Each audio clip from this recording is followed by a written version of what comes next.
How to get inside every college football stadium. I've tried it at about all of them. This is everything I know. Surprising to a lot of people, unlike professional stadiums with 24/7 security, some college football stadiums are as open to the public as the campus they stand on. Exploring unattended stadiums along a road trip or visiting a new place has been a sub-community of college football fans for a really long time now. This video will be tearing up all 136 stadiums from best to worst to check out based on my personal experience and just general intel from the fans. I'm trying to make this a road trip resource for years to come, so make sure you like and subscribe so you know where to find it. Let's get into it. So to me, there's 7 levels of accessibility to a college football stadium. Once we get rid of all the teams playing in huge professional stadiums, and Northwestern because their field is temporary, and Kansas because they just got a new stadium and only time will tell if it's going to be accessible. The most accessibility possible is a few crown jewels that are 100% open to the public. There is 5 power conference stadiums known to intentionally keep their gates open. The most prominent one, the Swamp, home of the Florida Gators. Yes, that's correct. One of the top 20 most notable stadiums in the country. You are free to independently walk around most days. It makes me so happy Florida does this because it proves basically any college football stadium could keep their gates open if they wanted to without any issues. And the ones that don't are paranoid babies that don't trust their fan base. 2 more stadiums that have a very similar setup is Kenan Stadium at North Carolina and Amon G. Carter Stadium at TCU. All 3 of these, you can't go crazy and run drills on the field or walk right in the locker room, but you can safely get the same access as a basic ticket on an off day. All the main concourses and general seating is going to be available. Just make sure you're there during the day, business hours if possible. Similar to a park or a library, even open to the public places do close. Mount America Stadium at Arizona State also fits here. It's a little bit different because they do have security that's going to ask you for an ID and a signature when you get there, but once you get past that, you're free to explore just the same way as the other 3. If a school is insistent on having security, this is 100% the way to do it. But if security is optional, schools could be like Cincinnati and have no rules of their stadium at all. Nipper is the last stadium in this tier that throws all the previous guidelines out the window. Open access, 24/7, even on the field. I even ate Skyline Chili on the field last time I was there just because I could. I'm aware there's more stadiums you can book a tour for in advance, but that's probably going to be guided with a group of people, maybe cost money, and something I'm not trying to research if you can or cannot do for 100 plus stadiums. But of course, this video is meant to be a resource, so feel free to add valuable information into the comment section if you have it. Just below an open door policy is our stadiums with limited access, meaning there's some areas inside open for visitors. Not the best situation, but more access in a lot of stadiums with 0 risk. There's 2 different ways I've seen this done. One way you walk inside, but you're supposed to stay in a designated location. The schools that have this available are Cal with a spot right on the field behind the end zone at Memorial Stadium, Syracuse with access at the top of the 100 level at the Carrier Dome, and Wisconsin that has a little balcony through the back of the stadium gift shop at Camp Randall. Boise State has a similar balcony behind their museum to see the blue to get our first group of 5 team on the board too. Once again, you just have to be there during business hours. If no one's around to tend to these available locations, they will no longer be available. The other way that limited access is available that's even more interesting to me is the stadium so old and so built into the fabric of their campus that there's walkways students and faculty use all the time inside of the concourse. Folsom Field at Colorado and Martin Stadium at Washington State are 2 stadiums that have that going on. This whole tier of stadiums may have access beyond what I highlighted. I've definitely checked out more than just those areas at a few, but anything beyond what I highlighted is going to come with risk. Similar to the 100 plus remaining stadiums, creating a giant gray area of access. Several of these are still very easy to check out, but nothing is guaranteed. You are responsible for your own actions. Please don't be a dumbass. No hopping fences, no picking locks, do not take anything, do not break anything. Just go through an open entrance and leave everything as you found it, and it will be better for everyone involved. Now with the disclaimer out of the way, if you do want to try to start doing some walk-on challenges, I would start with this whole swath of group of 5 stadiums I'm going to put right here. All these had a main gate open, if not multiple when I went. I would be shocked if there's an issue accessing any of these. And don't run off group of 5 because there's some pretty interesting stadiums in this mix. East Carolina has the biggest on-campus stadium in the group of 5. Navy is the only service academy not on base and seemed welcome to people checking it out. Southern Miss and Missouri State also have concourses built into campus, but they're so open it would be misleading to say they have limited access. And there's also the Surf Turf, the Rice Bowl, the Senior Bowl Stadium down in South Alabama, a lot of recognizable places. I would even go as far to say a lot of these might just be open to the public with how accessible they are. With only a handful of exceptions, I cannot stress enough how easy getting into Group of 5 stadiums is. The most interesting information on this whole video, though, is what power conference stadiums are the easiest to access. After graduating from the Group of 5, these are the 15 power conference stadiums I'd start with. There is some consistent themes for easy access college football stadiums. One of them is being in a place where people's interest in college football isn't as high as others, like the East Coast.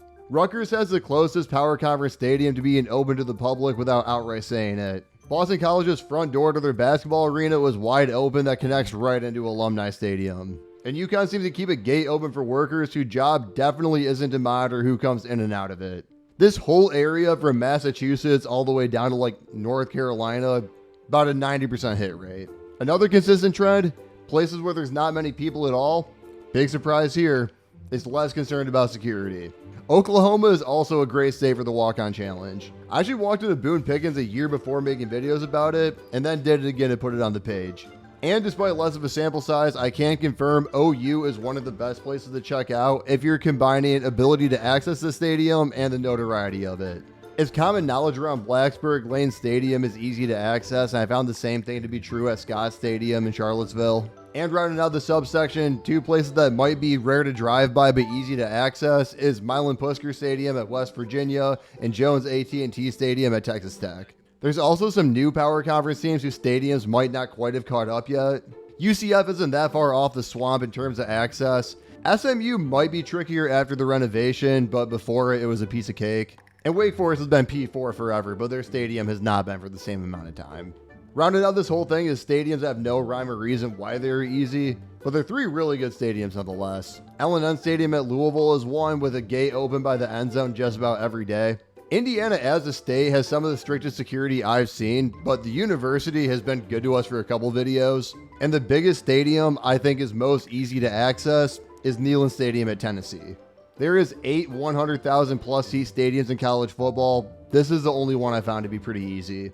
I'll keep all the power conference stadiums behind the Group of 5 stadiums in every tier because I'm a little bit less confident in them. P4s have the resources to change things very fast, and this information could already be dated since the last time I was there. But that's the end of this tier, accounting for 53 of the 136 stadiums. But if you want to get a little bit riskier, there are still 20 stadiums I think you have at least a 50-50 shot at. Pretty self-explanatory, the odds are in your favor in this tier. Most of these aren't too far off the tier above. I successfully completed a walk-on challenge at all the ones I tried here. But I could also tell they care enough about locking up their stadium that if I came at the wrong day, at the wrong time, I could have been unlucky and missed. Some of the more interesting ones in the Group of 5 is San Jose State and Tulane, which both have really compact athletic complexes you have to walk through a lot of just to get to the football stadium. And Army, who unlike Navy is on base at West Point, but once you can get on base, it's basically open access. A base you would get on by knowing somebody on base, or if you don't, just check their schedule if there's like a soccer game or something else that people would go on base to go see. The rest of these weren't as eventful. I found open gates, just not the obvious one. It took a good full lap around. Into the power conferences, that was the same case for Ole Miss, Oregon State, and Texas. I was as shocked as anywhere to find an open gate at DKR. I got a little bit lucky with band practice. Vanderbilt is kind of like Tulane and San Jose State. It might be better post-reno, but it was just kind of a pain in the ass to figure out. Jack Trice at Iowa State, Memorial Stadium at Nebraska, and Ross 8 at Purdue were all available through areas open to people working there. Like office or training jobs, not stadium functions. And once I got through, no one seemed to care. I even met people on the field at Nebraska doing the exact same thing. I'll say it one more time, you really want to be at these places during business hours. I could see where the initial logic would be to avoid people, but I promise the extra access you'll get from people being around will outweigh the amount of times those people tell you to leave. Ohio State has another massive stadium I was stunned I could pull off. They still lock up the big gates, but with all the old dorms and classrooms, there's likely more doors at Ohio Stadium than any stadium in the country. One of them's probably going to be open. In the last two at the end, Duke and Florida State, I'm giving the benefit of the doubt more than anything. Wallace Wade, because there's a ton of stuff going on there, making it harder than it usually is. And Doe Campbell, I didn't do a walk-on challenge at, but the person that gave me the tour told me it's pretty easy to get in. And he's there every day. Now on the opposite side of the odds being in your favor, there is some stadiums in this country where they will not be. There's still a chance I was able to walk on the field at a good amount of these, but I did get a little bit lucky being at the right place at the right time. These are 50-50 shots at best. We're running low on group of 5 schools, but the few stadiums we have is Air Force, Texas State, Eastern Michigan, Kennesaw State, and North Texas. We did go 5 for 5 here, but they were work. Air Force, like Army, is on base, but not as strict of a base as West Point. I told them point blank what I was doing to get in, and it worked. They still kicked me out of the stadium anyways, but we got there. Eastern Michigan is pretty easily the most locked up MAC stadium, but they do have a basketball gym connected to the stadium, which does help. Kennesaw State plays in a pro soccer stadium that locks up closer to a professional stadium than a college one. And for the Texas schools, Texas State, I think I just got bailed out with a reno, and North Texas took longer to find an open gate on than any G5 I went to. Sucks that some of the most driven by stadiums are also the hardest. P4s, I don't have that much to differentiate. Basically, all these come down to being at the right place at the right time. Maryland had a 7-on-7 camp I crashed. Kentucky had a cleaning lady that left a door propped. Arizona, Houston, and Minnesota have a ton of doors with one that eventually worked. And the rest I didn't get into, so I don't have a first-hand story myself. My buddy did a walk-on challenge video at Utah that I couldn't make. Sir Yacht, of all people, got into Jordan Hare on one of his videos. Students at Arkansas tried to give me tips to get into Razorback Stadium while I was there from their experience. And I've had more comments tell me Illinois Stadium is easy to get into than any other stadium I didn't get into myself. We have the evidence all of these are possible, just not from my experience. But finally, these last two now is where we get in the danger zone. I wouldn't necessarily say this tier is harder to get into than the previous one, but the big difference is all those above schools kind of felt like once I got in, it was kind of a nothing burger. Whereas these ones had signs, some physical, some just reading the room, that if I did get caught, I might get in some trouble. Still plenty of achievable walk-on challenges, just please proceed with caution. Some of the trouble at these stadiums can be more trivial than others. Like the Liberty Bowl has a giant gate around the stadium and the parking lot that myself and my car got locked into for about a half hour. And Oregon has remote controlled gates at Autzen that only open when a worker pushes the button. Another huge risk of getting locked inside of. Georgia State just threatened to call the cops when I arrived. I left and that was kind of it. Being right on the border of Mexico, El Paso is a pretty secure city. UTEP and the Sun Bowl is no exception. And Fresno State, Stanford, and BYU all had signage up threatening to trespass for entering. You'd think they locked the stadium well after putting the signs up, but they all had open gates anyways. That's why we proceed with caution. South Carolina has on-site security at Willie B, so you have to make sure you know where they're at. Baylor has a motion-censored field. I probably would have been screwed for touching if their security staff on site that day wasn't a subscriber of the page. But looking back, for sure, the ballsiest move I ever made was at the LA Coliseum. They charge money for tours and want you to buy it bad enough they black out all the gates around the stadium. Luckily, there was a work crew to send it in with, and somehow it worked. And lastly, all of the power conference stadiums that had real issues with me being in there. There's only 4 of them.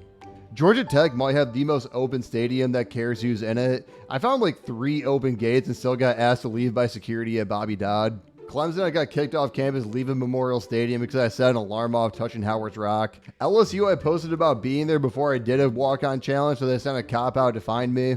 And out of 126 FBS schools we've tried to walk on challenge at, there has only been one that has pursued legal action. That is Georgia, over the phone, after they got butthurt about the video we made. UGA police advised I stop doing the walk-on challenge about 30-40 videos in. I didn't believe that there's going to be another school that get that butthurt about their own failed security.